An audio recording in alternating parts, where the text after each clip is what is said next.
கொட்டுக்காளி படத்தோட கதை என்னன்னா, என்னைக்கா இருந்தாலும் தாய்மாமா பொண்ணு தான் கல்யாணம் பண்ணிக்க போறோன்ற நம்பிக்கையில வெளியூர்ல வேலை செஞ்சுட்டு இருக்க சூரி, அந்த பொண்ணு வேற ஜாதியில இருக்க ஒருத்தனை லவ் பண்ணுதுன்னு தெரிஞ்சதுக்கு அப்புறமா தன்னோட மாமா பொண்ணு வீட்டுக்கு போய் அவங்க வீட்டில் இருக்கவங்களையும் அந்த பொண்ணையும் அடிச்சு பொழந்து எடுத்துடுறாரு. கத்தி சண்டை போட்டு அவருக்கு தொண்டையே போயிடுது. ஒரு கட்டத்துக்கு மேல அந்த பொண்ணை சாவடிச்சு போட்டுடலான்னு குடும்பம் முடிவு பண்ணுது. ஒரு கட்டத்துக்கு மேல அந்த பொண்ணுக்கு வேற ஜாதி பையனை லவ் பண்றான் இல்லையா, அவன் வசியம் வச்சுட்டான். வசியத்தை எடுத்து சரி பண்ணணும்னா ஒரு பெரிய காட்டுக்குள்ள இருக்க ஒரு கோயிலுக்கு போய் சில பரிகாரம் பண்ணா சரியாயிடும்னு முடிவு பண்ணி அந்த குடும்பமே புறப்படுது.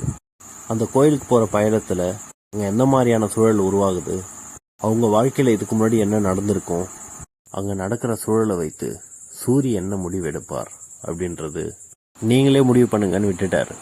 ஆனா நீங்க இந்த படம் நல்லா இல்லைன்னு முடிவு பண்றீங்க. இது நான் பார்த்து புரிஞ்சுக்கிட்ட கதை. இந்த படத்தை ஒத்து பாத்தீங்கன்னா 1000 கதை இருக்கு.